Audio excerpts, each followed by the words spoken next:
Welcome to a new video series I'm starting on programming in Action on the Atari 8-bit computer. Action was a programming language developed in the early 80s for the Atari 8-bit computer, specific to that computer.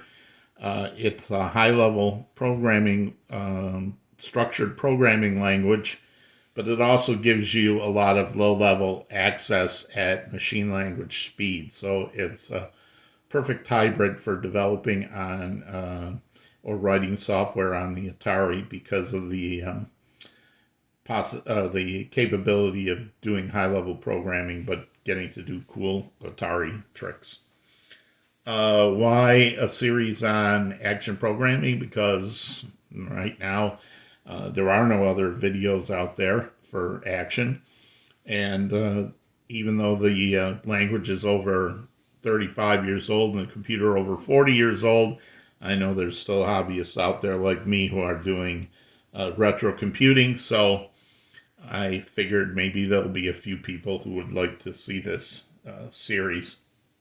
I have three goals. Uh, One is to teach like just basic programming for action. No pun intended with the word basic.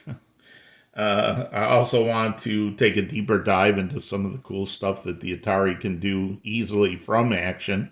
And I want to also try to encourage some good programming practices and clean code. Um, Something, a little bit of history.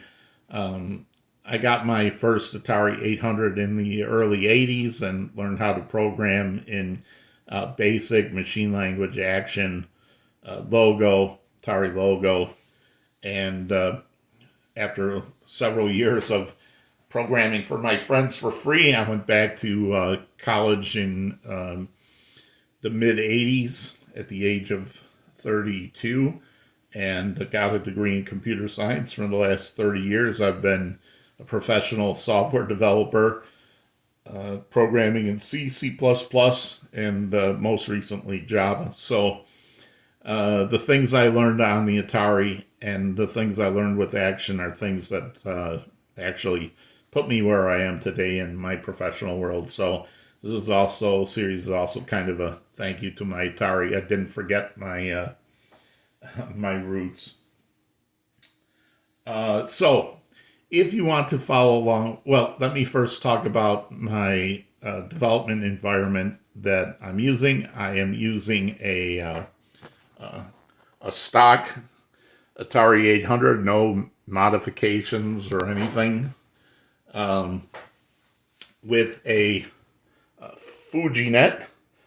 The FujiNet is handy for action programming because, for at least in regards, it's handy for a lot of things, but as far as action goes, the SD card in it is where I store all my software, and the fact it's connected to the internet lets me copy my code straight from my Atari 800 onto my PC, where I can upload it to GitHub. So all the code that you'll see, including the program I'm going to demo today,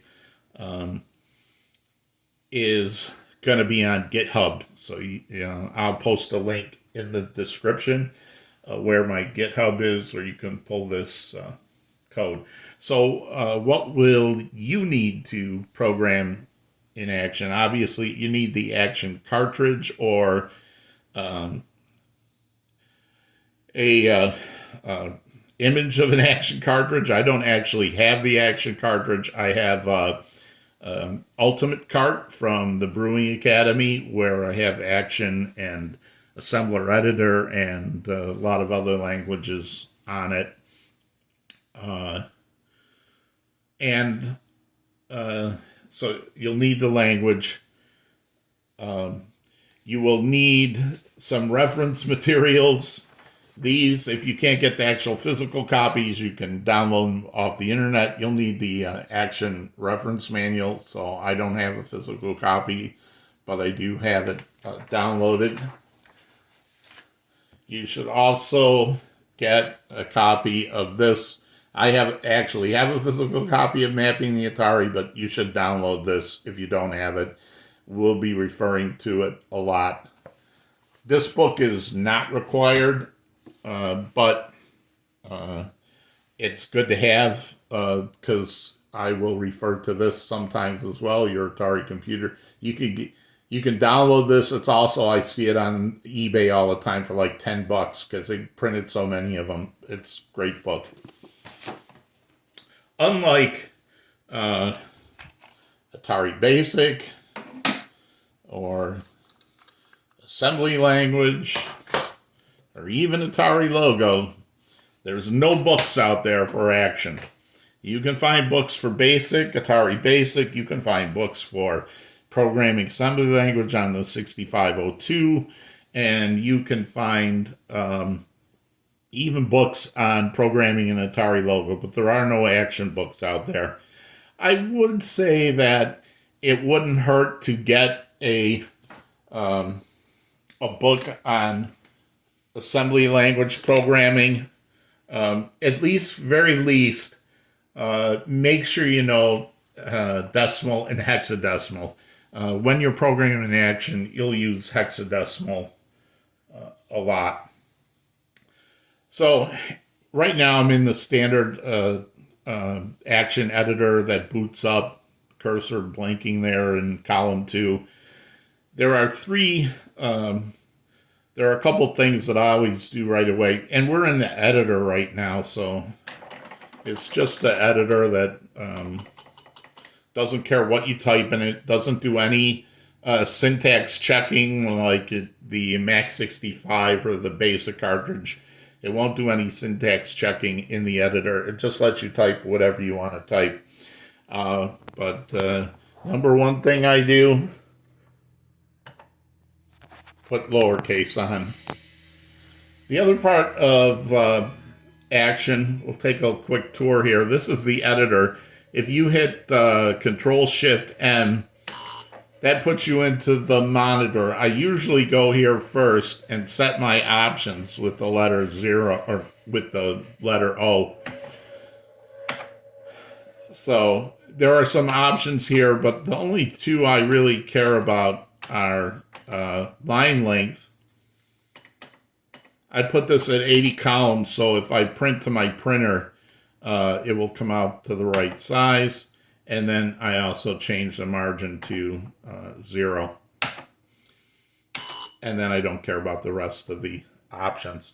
The other things you can do in the monitor is you can jump back to the editor and you can type these out or just use the first letter. You can compile programs, you can run programs. I guess it does not like that. Wow, I locked it.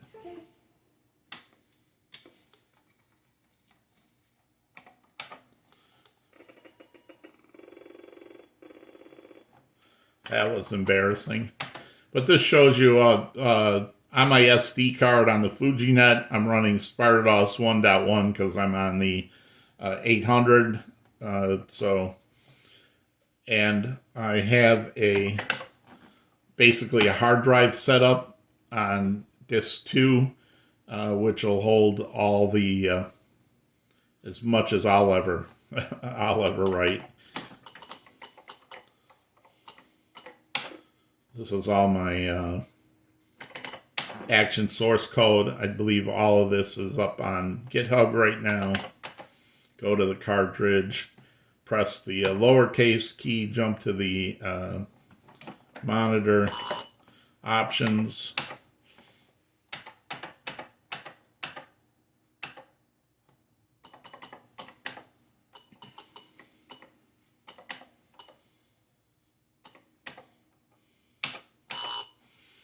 And the other thing the monitor will let you do is it will let you execute code, specific procedures and functions. The Action, how Action works is it's a compiled language. So you write code in the editor, You compile it here in the monitor, and then you run the code. Action is a one-pass compiler, unlike like the Mac 65 assembly compiler. So it starts at the top of your program and compiles from the top down to the bottom. So this is going to enforce some certain things that we'll get into later. But right now, X lets you execute a function or procedure, including built-in library routines that the Action cartridge has in it. This one is very much like the Atari Basic. They put quite a few library routines that mimic Atari Basic. I just like the black and white screen better. I'm going to demo a program I wrote. This is over 30 years ago for Analog Magazine. So this was before I started it. I shouldn't say before I started. It was 1 year into my career as a professional programmer. So does it follow really good programming practices that I learned over the last 30 years? Probably not. So it probably has some funky things in it, but I haven't changed it. But I'm not ashamed of it. So, all right. So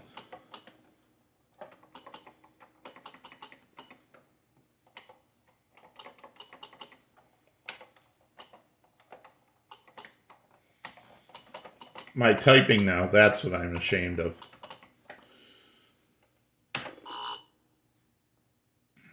Because I hit system reset, of course. Oh, the other thing the monitor can let you do is go back to DOS.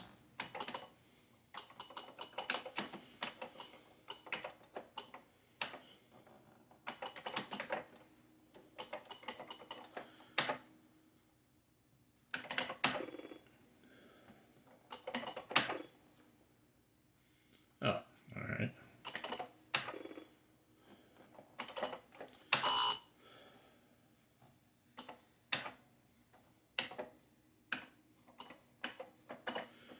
Even though the Action Editor doesn't care about case, unfortunately, Atari DOS, Sparta DOS does. File names have to be matched.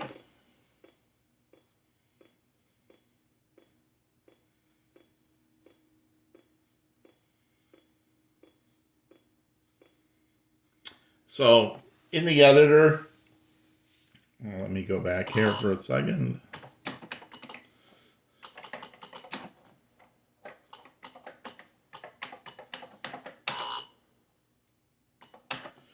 All right.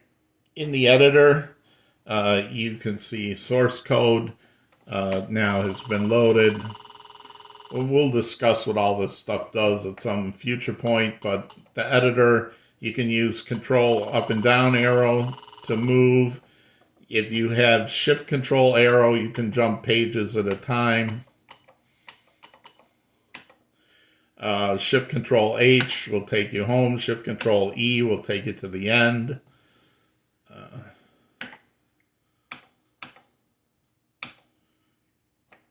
If you have a line like this that has inverts at the end, that means this line is longer than the screen.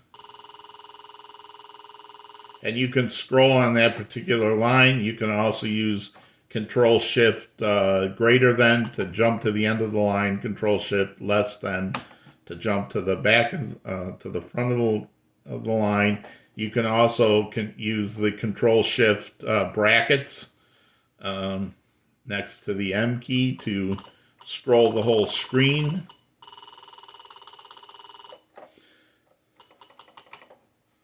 You can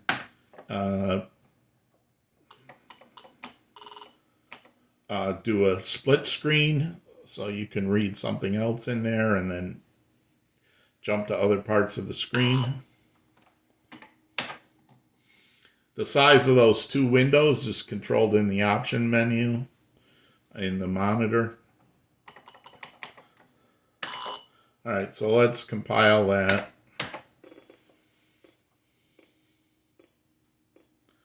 I'm not sure why I broke this into two pieces, but it involves two pieces. Maybe it didn't fit in a...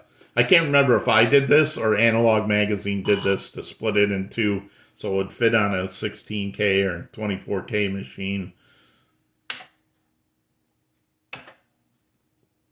So I wanted to write something for the magazine that both had a utility and some use to users, but also showed off the tricks that you could do in action on the Atari without using machine language.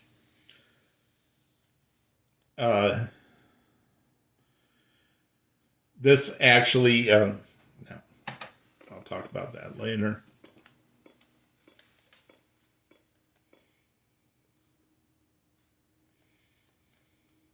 So this is a program that will read a bunch of fonts off a disk, Atari 8-bit fonts.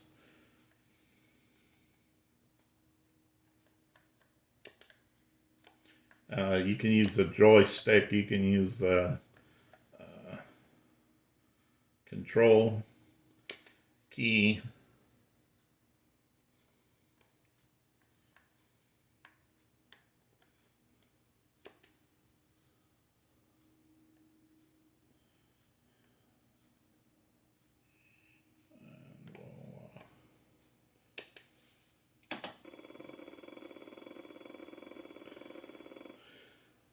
So when the screen went black there, what it was doing was turning off the display to both load the character sets off the disk and also set up a custom display list.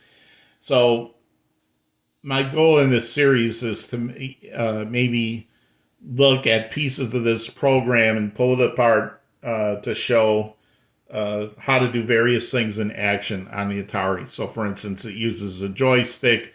This screen here is got a custom display list that has some graphic zeros with blank lines in between, and it also is doing a display list interrupt. So when it gets to the end of the screen here and in the period between when this turns off and goes back over to here, it has to change the color of the screen and load in the new point to the new font.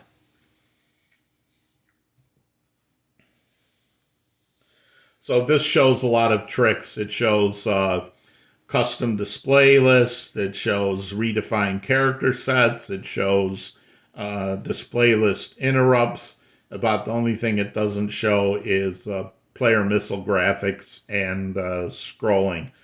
So, but we'll also get into those later on. So that's where I'm gonna end this first video. We'll just go back here to the editor and again look at this code. We will talk next time about how a action program is laid out.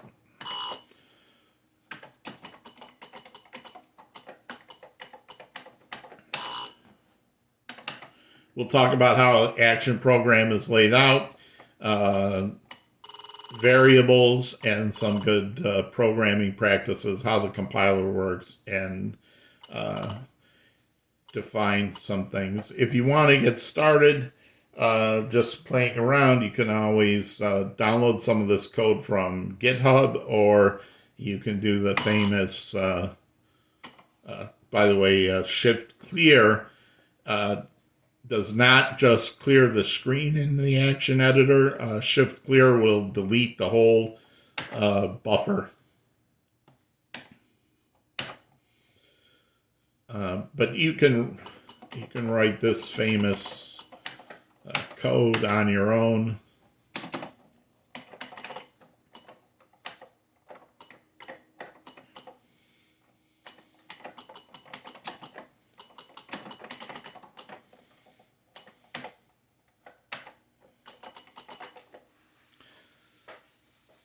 So we'll talk just a little about this. All action keywords. So keywords are commands and words that the action language knows and are reserved and can't be used for anything else, these will always be capitalized. So proc means procedure, and return means return from the procedure. If something is capitalized with then lowercase, that is uh, a procedure or function as well. This can be this one here, which is print with an end of line, is an action library routine. So this is built into the action cartridge. I didn't have to write a print E procedure. It's built into the cartridge.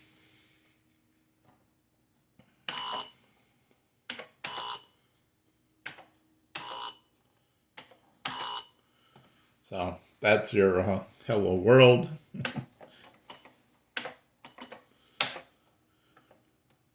And you'll also notice I indented 2. So I will always indent 2 to start a new block of code. So you can get started by either playing around with this and check out the editor and the monitor, get used to going back and forth between those, and try to pick up a copy of Mapping the Atari if you don't already have one. And we'll see you in the next video. Thanks. Bye.